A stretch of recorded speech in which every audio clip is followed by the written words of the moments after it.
Agora foi. Boa tarde, meus irmãos. Que a paz de Jesus esteja conosco, a nos envolver, só um instante,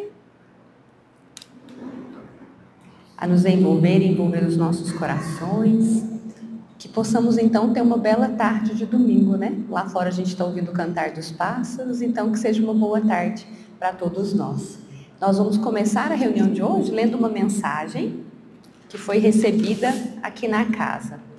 Trabalhadores do bem, semeadores de paz, que Jesus nos abençoe.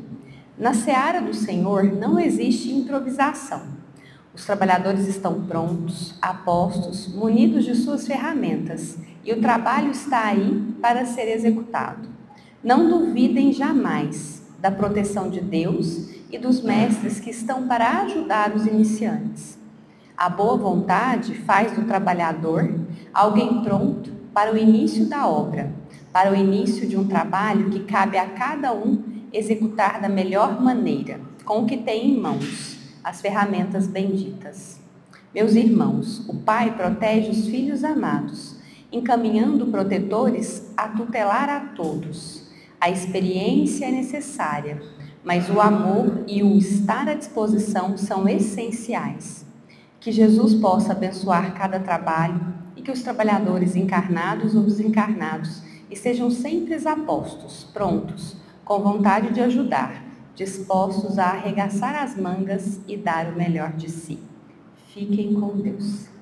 Então, depois dessa mensagem tão carinhosa, né, contando para nós de todo o cuidado, de toda a proteção que envolve aquele que se dispõe a trabalhar, nós vamos então unir os nossos pensamentos, fazer a nossa prece inicial, iniciando sim pela gratidão.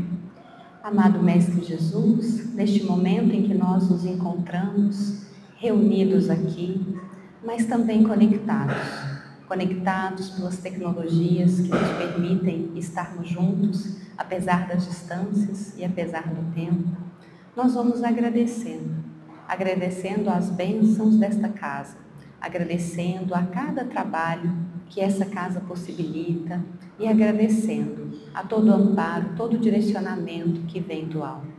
Que todos nós agora possamos nos sentir então envoltos em luzes, em bênçãos de amor, de paz, de tranquilidade, de serenidade.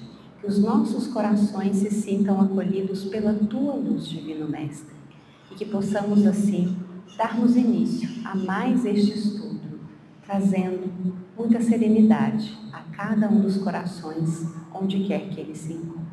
Que assim seja. E nós vamos então dar continuidade ao estudo, né, de O Livro dos Espíritos, e hoje quem vai fazer a condução desse estudo será a Ana Cristina.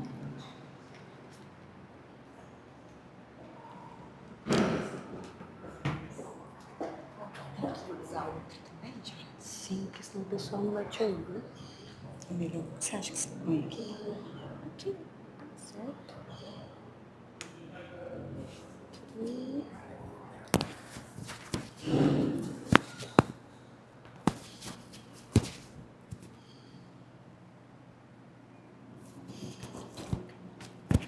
Ela não vira, não, né? Acho que vira aí. Mas ele consegue captar. Tá virado, ele tá pra cá.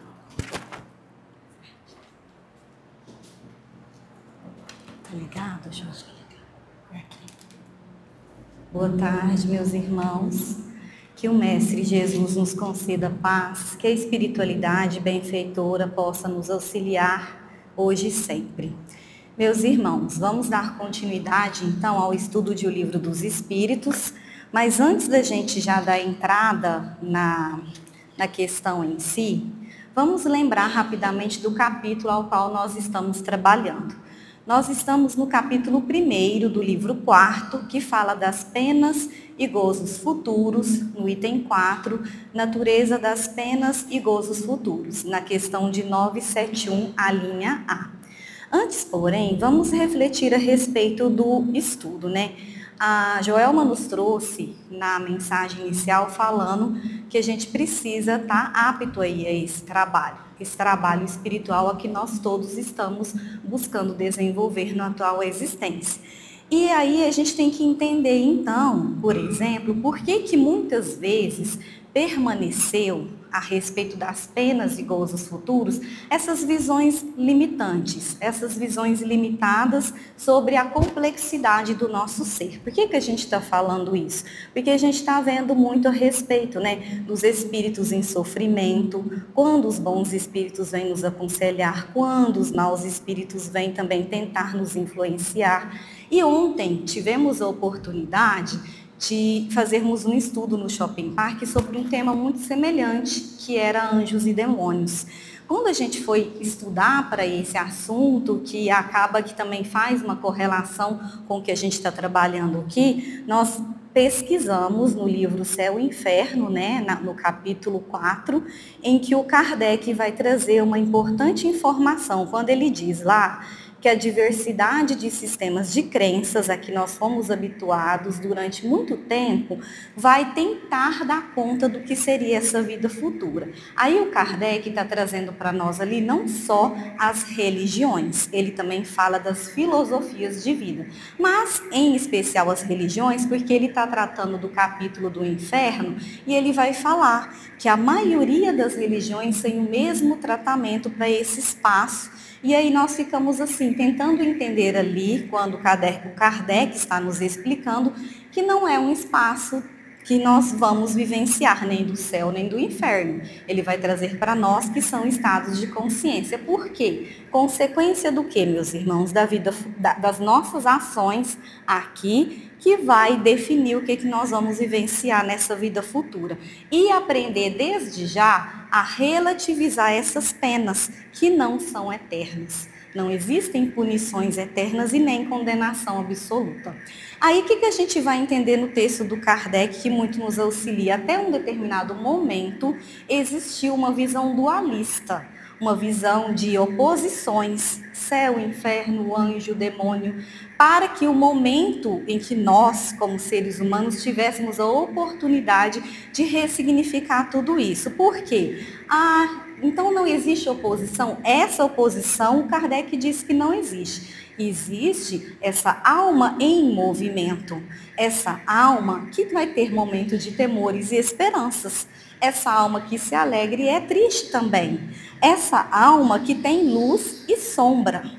Por quê? Porque as sombras que nós estamos tentando dar conta, fazendo o trabalho espiritual, e as luzes que nós já estamos conquistando através das possibilidades de adquirir conhecimento e ter essas qualidades desenvolvidas.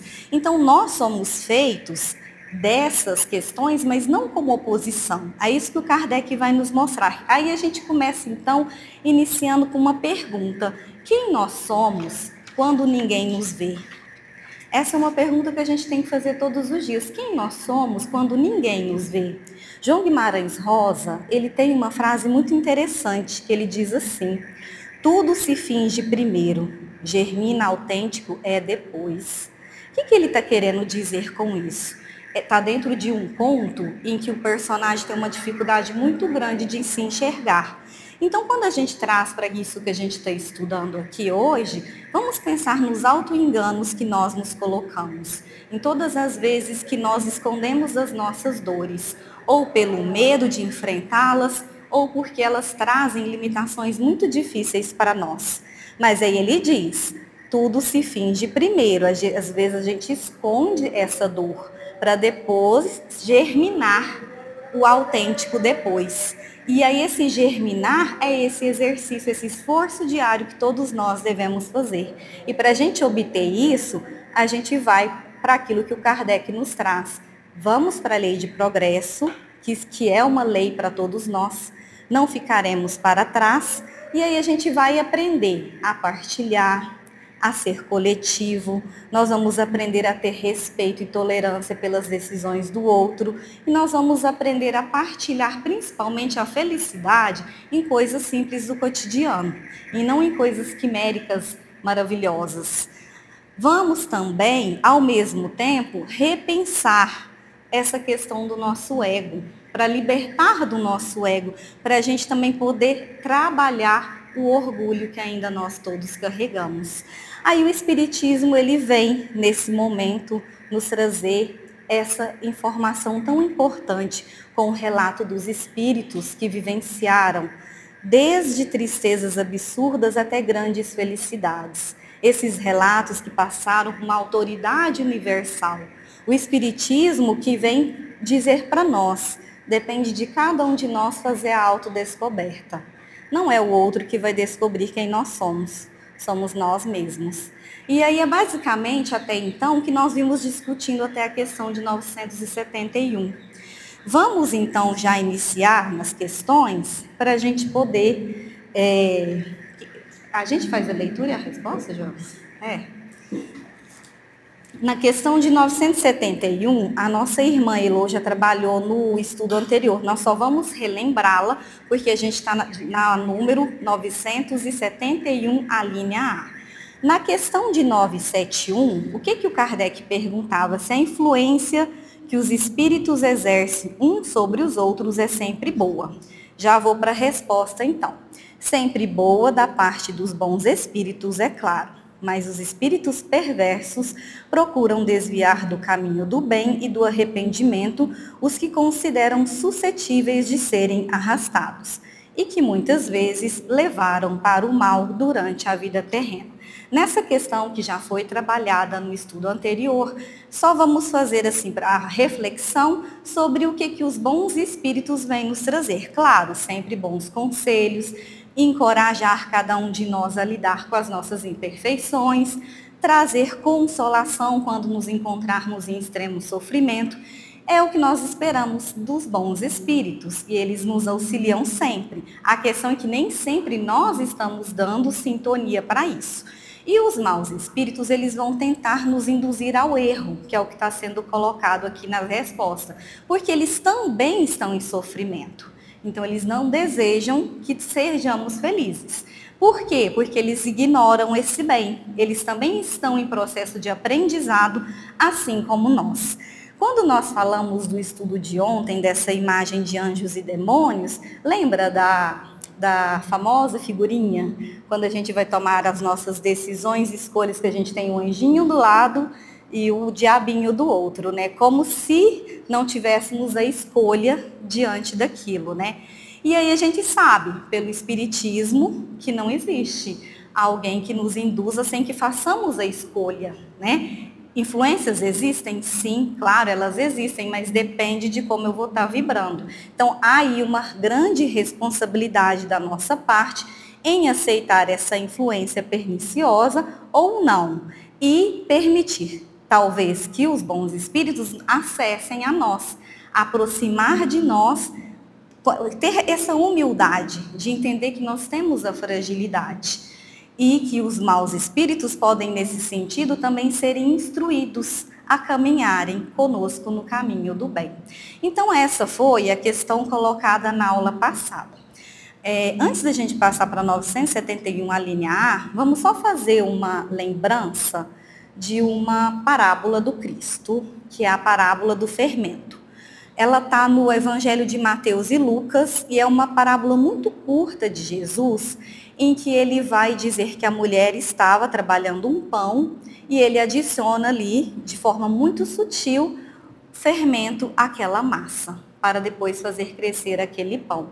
E aí Jesus fala que o reino de Deus é como aquele fermento que é adicionado àquela massa de farinha. O que ele está dizendo para nós? Qual é o símbolo do fermento? Que o reino de Deus vai agir em pequenos momentos dentro de nós. São as pequenas mudanças que nós vamos conseguir operar nas nossas vidas, através da nossa fé, que está sendo construída, porque ainda não é do jeito que gostaríamos, né? Muitas vezes nós tememos ainda diante de várias situações, mas nós estamos buscando lapidar essa fé. Da mesma forma, o amor e o perdão. Da mesma forma, esse fermento vai fazer crescer, né, esse amor maior que o Pai tem por nós, que nós vamos distribuir aos nossos irmãos. Então, a atitude que ele pede de nós é que a gente possa, então, expandir. Assim como o pão cresce para depois ser colocado no forno, que a gente também possa crescer para entrar nesse forno sagrado, que é a gente estar um dia ao lado do Pai. Aí vamos então dar continuidade a essa questão, né, sobre essas informações que os espíritos nos trazem. Agora a gente vai começar o estudo, tá? Questão de 971, a linha A. Então vamos lá, o que é que o Kardec deseja saber? Então, a morte não nos livra da tentação? Então, o que o Kardec quer saber? Então, a morte não vai nos livrar de nós sermos tentados. E o que os espíritos respondem? Não. Mas a ação dos maus espíritos é muito menor sobre outros espíritos do que sobre os homens, pois aqueles que não estão sujeitos às paixões materiais. Veritem 996. Por que eles dizem que então a morte não nos livra, não vai nos livrar? Essa é a resposta, está muito claro para nós. Nós não nos libertamos, porque se temos um processo vingativo, a gente vai continuar respondendo por isso. Então, ele diz, olha, na matéria é mais suscetível de acontecer essas tentações. Quando ele fala dos prazeres, vamos pensar nos vícios, né, da bebida, do fumo, nós estamos às voltas com isso. Mas esses espíritos desencarnados, eles teriam aí a possibilidade de ter a sensação, né? É isso que os espíritos estão nos dizendo. Olha, é menor os espíritos sobre outros espíritos do que sobre os homens, mas eles podem obsediar, tanto a gente sabe da obsessão de desencarnado para desencarnado. Aí a gente entra no drama das obsessões que existem, né, em todas o estudo da codificação. Tudo depende da sintonia, né, que nós vamos dar e o que nós trazemos no nosso coração. Então vamos pensar a respeito disso, né? Sobre esse esforço que nós devemos fazer. Esse esforço de autoanálise que todos nós devemos desenvolver em todas as épocas, seja encarnado ou desencarnado, é uma das formas de nós evitarmos que caiamos nessas questões voltadas para a obsessão. Só que muitas vezes, por conta do orgulho e do nosso ego, nós vamos dando continuidade a tudo isso. Aí ele diz assim, olha, quando a gente está fora da matéria, a gente teria uma melhor percepção das coisas, mas nem sempre, né, meus irmãos? Porque se eu não tiver o esclarecimento necessário, de repente eu não vou conseguir perceber tudo isso. Mas segundo o que os espíritos nos dizem, é menor sobre outros espíritos, porque eles têm esse entendimento melhor do que nós, que estamos encarnados na matéria. No Evangelho segundo o Espiritismo, no capítulo 5, tem uma mensagem de um espírito que ele fala como é que a gente pode, por exemplo, evitar que isso aconteça, né, que são a verdadeira desgraça. O que o Delfine de Girardin vai falar para nós nessa mensagem? O que é a verdadeira desgraça? A verdadeira desgraça pode ser um luto de um ente querido, pode ser a miséria material, pode ser uma angústia de não se sentir amado, mas segundo o Espírito, isso ainda é aquilo que a gente percebe através dos olhos da vida presente. Quando a gente vai para os olhos da alma, quando a gente trabalha a reencarnação, a gente vai enxergar que a verdadeira desgraça é algo muito maior. Ela vai dizer assim, é a ilusão a que nós ainda nos permitimos gozar nessa existência, é o prazer e a fama desmedido, é a futilidade a que nós nos entregamos, ainda mais no mundo que vivemos hoje, em que as imagens tomam conta de tudo, né? E nós muitas vezes somos impedidos de ver o essencial. Ela fala que a satisfação da louca vaidade e principalmente o individualismo. Olha como essa mensagem ela já vem nos alertar para que não soframos depois no plano espiritual, para que não sejamos joguetes de outros espíritos que ainda não compreendem o bem. Aí a gente vai ver que não é só a nossa tendência negativa que pode nos levar a situações como essa, mas esse aprisionamento da consciência. É isso que o Delfine de Girardin está dizendo para nós. A gente aprisiona a nossa consciência de crescer. A gente faz isso por quê? Porque a gente está fugindo da realidade. Alguém gostaria de colocar alguma coisa sobre essa questão? Quer falar, Denise? Não? Pode passar?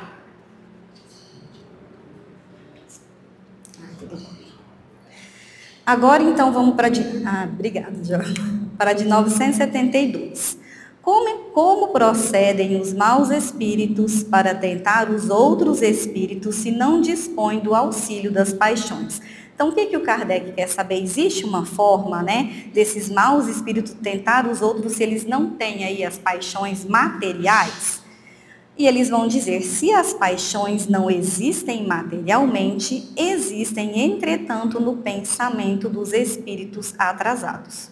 Os maus entretêm esses pensamentos, arrastando suas vítimas aos lugares onde deparam com essas paixões e com tudo o que as possa excitar. Bom, aqui a gente lembra, primeiramente, de um livro que nós estudamos aqui no Encontro dos Trabalhadores, e que a gente consegue compreender perfeitamente essa questão, em que contava a história de um espírito, né, que teve uma conduta muito desregrada, né, ele foi padre, ele teve todo um processo difícil, fez muitos inimigos durante a vida, e durante o plano espiritual, ele vai responder por todas essas paixões. Aí aqui está falando, a paixão material não existe, né? Mas existe no pensamento dos espíritos atrasados. Aí a gente lembra quando Cristo nos disse lá, ouviste o que foi dito aos antigos, não adulterarás. Eu, porém, vos digo que aquele que pensar, né, com aquela mulher, adulterou já com ela. Então, Cristo já nos traz que isso está aonde, gente? No pensamento. Então, o pensamento, ele movimenta tudo isso. A gente não tem aqui a paixão material, mas a gente tem esses maus que conseguem entreter e forjar aí que esses outros espíritos trabalhem a favor deles. Qual é a forma, né, da gente evitar esse tipo de situação? A força do arrependimento. É a força de se arrepender do mal que nós fizemos. E junto a ela, o perdão também movimentar toda a nossa força do coração. Como não lembrar, por exemplo, da parábola do filho pródigo, em que aquele filho mais novo, decidido a sair, né, pede a sua herança para o pai e vai viver a sua vida desregrada, cheia de vícios, perde tudo. Ao final, o que nós vemos, meus irmãos? Esse homem perdido de tal forma que nem comida ele tinha. Ele invejava a comida dos porcos. Então, nessa hora, bate o verdadeiro arrependimento e ele pensa, eu vou voltar para a casa do meu pai, lá ele vai me receber. E ele retorna à casa do pai. Quando ele retorna à casa do pai, o pai recebe ele como? De braços abertos. Não pede explicações, não pede nada, apenas o recebe, coloca para dentro e diz, meu filho retornou. Recentemente, numa página do Instagram, que chamou Resgate da Arte, eles fizeram uma análise muito bonita de uma pintura do Rembrandt, que é um pintor holandês do barroco, e ele estava já no fim da vida, ele pintou essa cena do Evangelho, que é o filho pródigo. E é um quadro gigantesco, de quase 2 metros. O mais interessante no quadro que ele pinta é o cerne do Evangelho. O que ele chamou de cerne? Ele coloca todas as bordas escuras das pessoas que estavam ao redor quando o filho retornou, mas o momento que o pai abraça o filho, ele joga uma luz intensa sobre as mãos do pai abraçando esse filho. O que a gente tem nesse quadro? Por que a gente está levantando essa questão? Ali naquele encontro, que é dito por Jesus na sua parábola, assim como nesse quadro, é o encontro que marca a compaixão desse pai, que marca o perdão desse pai, mas principalmente a restauração desse filho. Vocês percebem, meus irmãos, que quando a gente está no plano espiritual, às vezes sendo joguetes, nós podemos, através de uma simples oração, trazer a verdade do arrependimento para os nossos corações. Porque Deus, Ele está aguardando esse retorno de cada um de nós. Ele está aguardando porque a justiça dele é misericordiosa. Não é uma justiça punitiva. Quando a gente fala em castigo, nem deveria existir essa palavra para o Espiritismo. É uma palavra que existe para as outras religiões, porque nós aprendemos no Espiritismo que nós somos educados, que nós somos responsáveis por tudo aquilo que fazemos, de bem ou mal. E que o mal ele tem consequência, porque ele não faz parte de nós, ele é um estado transitório. Nós somos feitos para alcançar esse bem maior. Então, não existe materialmente, mas existe no pensamento. O efeito, meus irmãos, desse vício, a gente estava falando sobre as paixões da matéria. Eles não têm esse efeito do vício, mas eles têm a sensação, eles vão alimentando isso na mente deles. Orai e vigiai é o que o Cristo já nos falava. Então, se a gente agora encarnado está em oração e está em vigilância, a gente vai tendo os aprendizados que a gente precisa. Por quê, meus irmãos? Que quando a gente ora, a gente rompe com a vibração negativa e se eleva. E quando a gente vigia, a gente tem um cuidado interior muito grande, a gente se protege e também se eleva. Aí a consciência, a nossa consciência, ela fica atenta o tempo todo. É um movimento verdadeiro interno de cada um de nós. É um exercício que todos nós temos que fazer. Aí o Kardec fala que a gente segue no progresso, porque a gente vai dissipando essas sombras que fazem parte de nós.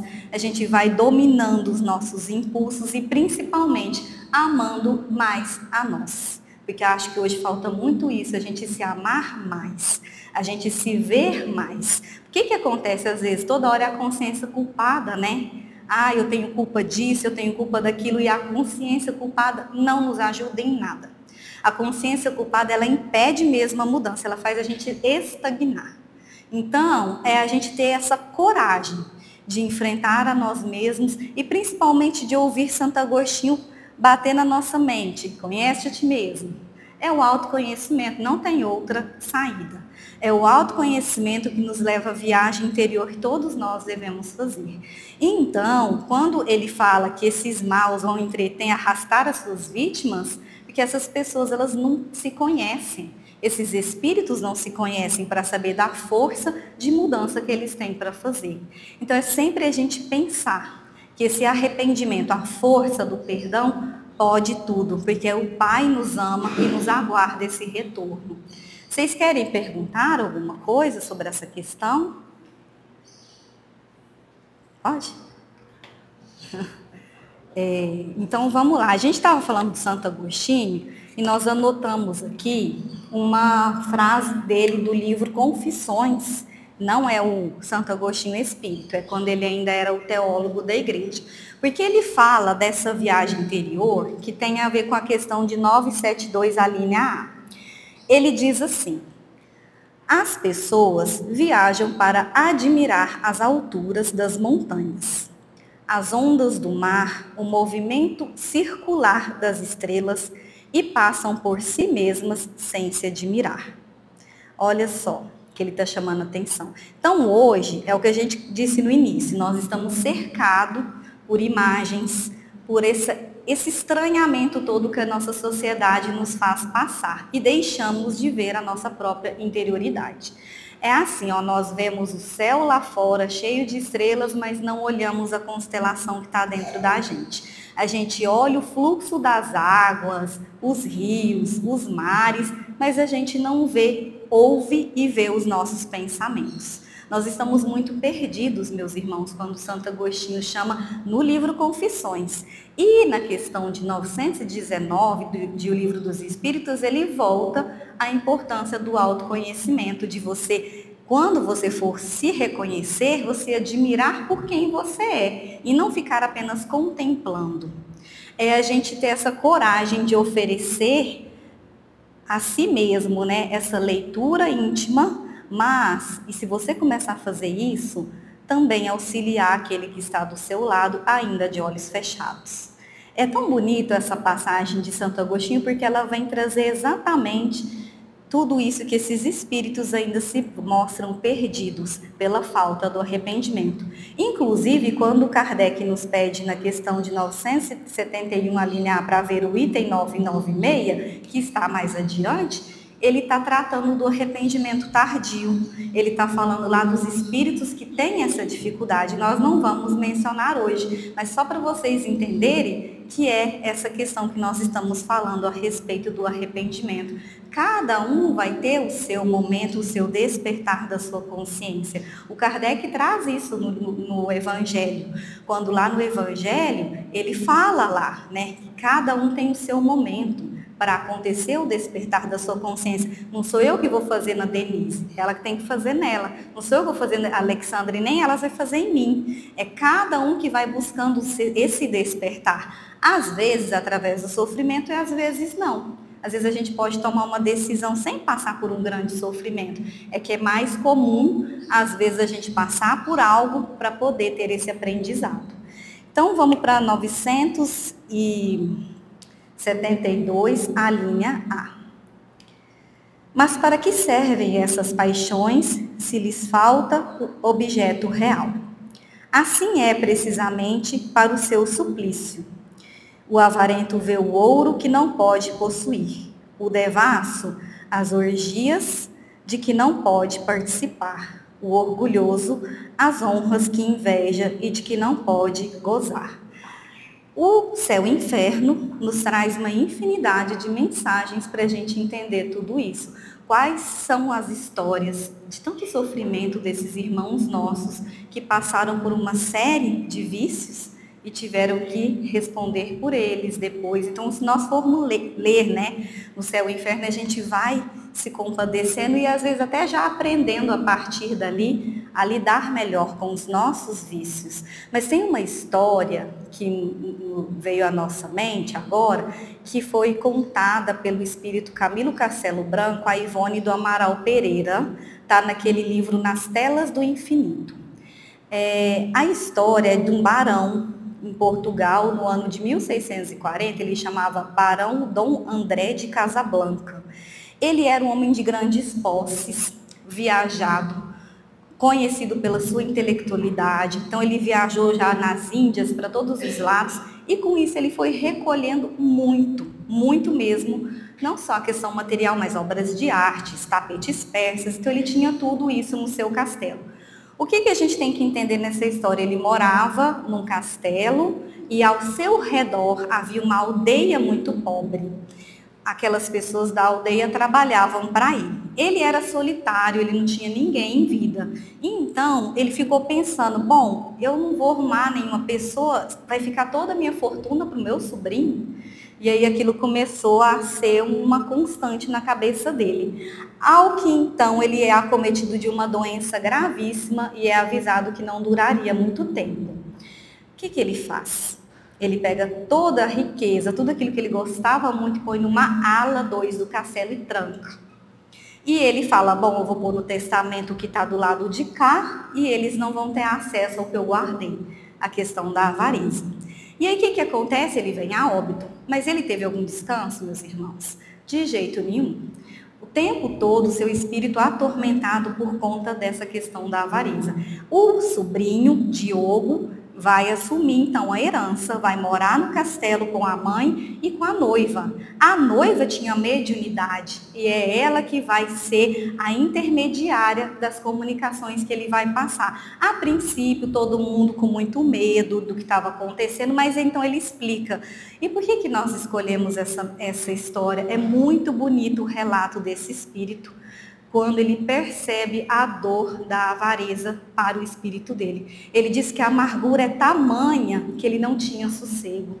Ele diz que o brilho das gemas, né, que são as moedas, o ouro, causava um torpor tão grande que ele ficava cego. E ele queria terminar com aquilo. E o pior, ele não conseguia sair do castelo. Nós sabemos que o espírito, quando vem, né, sai da matéria, a gente tem livre acesso, mas ele não conseguia, ele estava preso àquela ideia de avareza. Então ele vai pedir auxílio para Dom Diogo, seu sobrinho, e para sua noiva Aurora. O que ele pede, então, para que realmente pudesse resolver a situação dele? Ele pede para que aquela parte da riqueza não ficasse com o sobrinho, que desse para os aldeões, porque ali havia sofrimento que ele não vira em vida. Ali, aquela riqueza poderia sanar os infortúnios das viúvas, mas o sofrimento desse espírito, que é o que está dizendo aqui, nós estamos vendo que o avarento, é o que ele disse aqui, vê o ouro que não pode possuir. Então, quanto tempo ele ficou ali, diante das suas gemas, diante dos seus tapetes, sofrendo, porque ele vai entender que somos espíritos imortais e não temos necessidade de nada disso. Então, uma história muito bonita, porque nos mostra isso. Aí, quando a gente fala do céu e inferno, né, que o Kardec nos traz esses exemplos, quantos são ali? O assassino que fica vendo as suas vítimas, ou aquela pessoa que fez um mal muito grande a outra e fica vendo aquela pessoa nem está ali, ela já teve a sua ascensão, mas ela fica tendo uma espécie de punição para a sua consciência. O bonito dessa história que o Camilo Castelo Branco nos traz é que mostra assim que a tortura que ele sentia era um sentimento desse vício moral que ele ainda tinha, que ele precisava trabalhar, esse vazio interior, porque ele colocava o bem material acima dele mesmo. Ele colocava o bem material como se fosse posse. E nós sabemos que os bens materiais são instrumentos da nossa evolução, nós somos usufrutuários dos bens materiais. O que Jesus falava? Não entesoureis tesouros na terra, porque a traça e a ferrugem corrói. Entesoureis esses tesouros no céu, que são esses valores que nós vamos levar daqui. Vocês querem perguntar, mas pode falar. Você disse aí uma tentativa de resposta que eu tive ao longo da vida, como que eu poderia aprender sem a escolha pelo sofrimento. Hoje eu entendo um pouco do espiritismo, que não é necessariamente uma escolha, né? Mas eu sempre pensei o seguinte: qual é o caminho que eu posso ter para que eu aprenda aquilo com o mínimo de sofrimento possível, né? E como você disse aí, é mais fácil a gente ir pela dor, né? E eu não tive essa resposta ao longo da minha vida, mas tive algumas pistas ao longo da vida falando de mim mesma, né? A gente só consegue falar da gente mesmo. Então, por exemplo, eu nunca usei drogas, por exemplo. Mas eu nunca usei, não era por uma questão de moralidade, não. Eu nunca usei porque eu falei, e se eu gostar desse negócio? Eu nunca fumei. Eu falei assim, e se eu gostar desse negócio? Então, veja que a forma como eu pensei nisso ao longo da vida, isso não é exemplo de droga e cigarro, mas outras coisas, né? E essa é uma pergunta que eu faço para você. Você comentou que é mais fácil a gente aprender na dor, né? Quais seriam as formas, né, pela perspectiva da doutrina espírita, que a gente teria como aprender sem tamanho sofrimento em algumas vezes? Porque a gente sabe que a gente está em droga, expiação, né? Mas se a gente puder minimizar, né? Qual é a forma como a gente faz isso? O Kardec, ele fala muito, tanto na Gênese quanto no Evangelho, sobre essa coragem moral, né? E ele fala também muito da maturidade do senso moral. Eu acredito, Denise, posso até, Joelma, quiser complementar alguma coisa, mas eu acredito que é muito por esse ponto, né? Às vezes você já tem, você não perceba, mas tem essa maturidade, né? Embora você tenha pensado, não vou fazer porque eu posso ter o vício, mas não necessariamente, porque aquilo não te chamava para ter. E eu, assim, acredito, de acordo com o que a doutrina nos traz, é que nós vamos desenvolvendo essa coragem moral. E isso, diante das dificuldades, das situações que nós vamos vivenciar, nos capacita a passar com mais tranquilidade ou não. Se você tem uma frouxidão moral, aí você cai mais vezes, né? Que, assim, a gente fala que é mais fácil pelo sofrimento do que pelo amor, porque a gente às vezes ignora muito. Aí, engraçado, tem até aquela passagem do Cristo, a quem muito foi dado, muito será pedido. Ele vai falar justamente, quem recebe esse conhecimento é mais responsável do que quem não tem. E o Kardec, até eu estou com o Evangelho aqui, eu me lembro dessa passagem mais ou menos onde que ela está, quer ver? Aqui, ó. Nossa, ó. Tá até mais ou menos no ponto. Aqui, ó. O Kardec, ele vai explicar essa frase do Cristo, e ele diz assim: quem conhece os preceitos do Cristo é seguramente culpado se não praticar. Aquele que não põe em prática para se melhorar, que o admira apenas como interessante e curioso, que não se faz menos fútil, nem menos orgulhoso, menos egoísta e nem menos apegado, é tanto mais culpado quando teve maior facilidade de conhecer a verdade. O primeiro pensamento de todo espírita sincero deve ser o de procurar no conselho dado pelos espíritos alguma coisa que lhe diga respeito. Nós hoje que somos espíritas, né, que temos a reencarnação, que é uma bênção. Para muitos, a morte é dolorosa demais. Hoje nós já conseguimos ter uma visão mais atenuada disso, mesmo que a nossa fé ainda não seja, como dissemos, tão robusta quanto nós gostaríamos. Mas acreditamos que a doutrina ela já nos vai moldando para ter essa coragem verdadeira de enfrentar a nós mesmos, de nos ver nessa dor, às vezes, né, na dor que nós apresentamos, mas também na possibilidade de retomar esse caminho. Às vezes a gente escolhe o caminho do mal pela ignorância, mas muitas vezes pela preguiça também, né? Nossa, eu tenho que fazer tudo isso, é muita responsabilidade. Interessante que quando a gente estava vindo para cá no Uber, ele viu que eu estava vendo os papeizinhos, ele falou, o que você vai fazer? Eu falei, um estudo, né?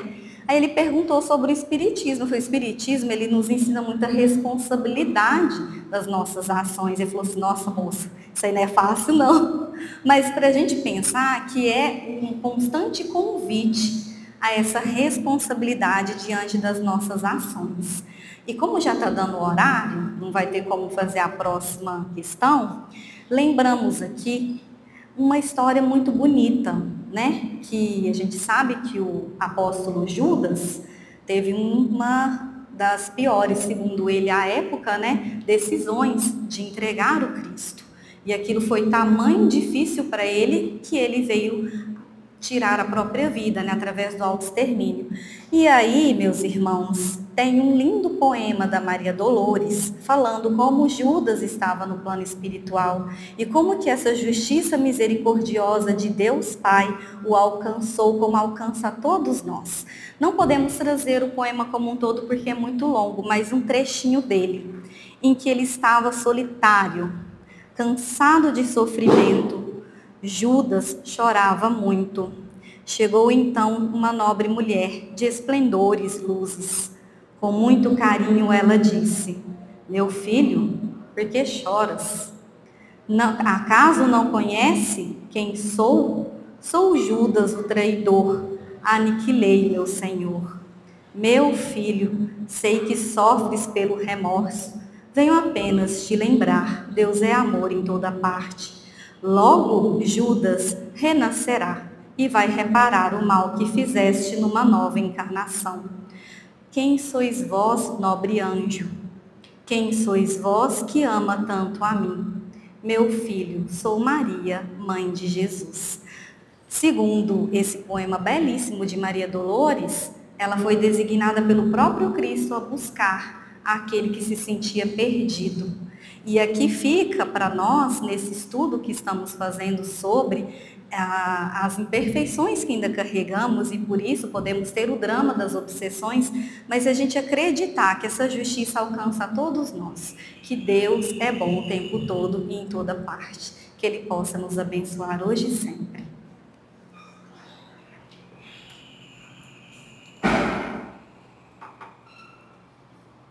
Deixa eu ver como é que é isso aqui. É melhor você tirar.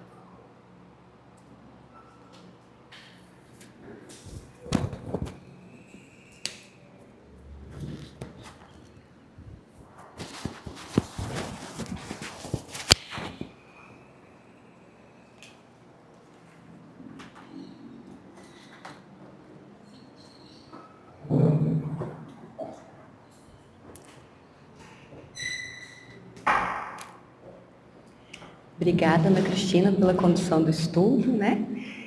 Nós vamos, então, comentar um pouquinho com vocês, né? Porque ontem nós tivemos aqui um evento muito lindo na casa, que foi a mostra de Natal, né? Algumas pessoas estiveram aqui, estou vendo aqui uma cliente, né, que saiu muito satisfeita com as aquisições, né, que ela fez. Então, a mostra de Natal foi realizada ontem, das 8h30 até as 13 horas.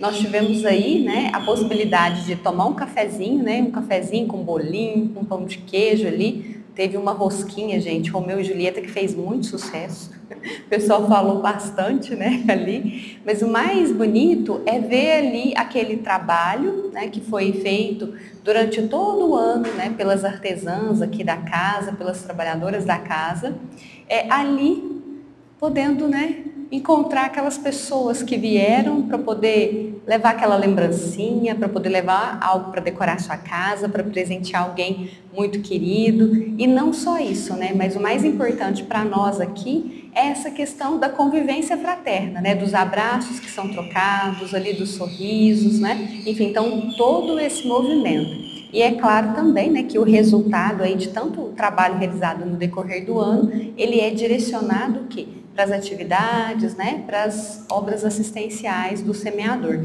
Então, nós agradecemos a todos, né, que compareceram, talvez não estão aqui, mas podem estar acompanhando pelo Instagram ou pelo YouTube. E quem ainda quer ver, né, gente? Quem ainda quer ver as peças, né, que não foram vendidas, porque ontem saíram muitas peças, continuam. E aí, na segunda-feira é possível, né, fazer aquisição, enfim. Então, né, podem vir aí que, né, existem as peças e elas podem ser levadas para casa, né? Então, agora nós vamos, nesse momento, fazer a nossa prece final, nosso encerramento. Os passistas, né, já se posicionaram na sala do passe, já estão se organizando para receber vocês. E nós vamos fazer a nossa prece.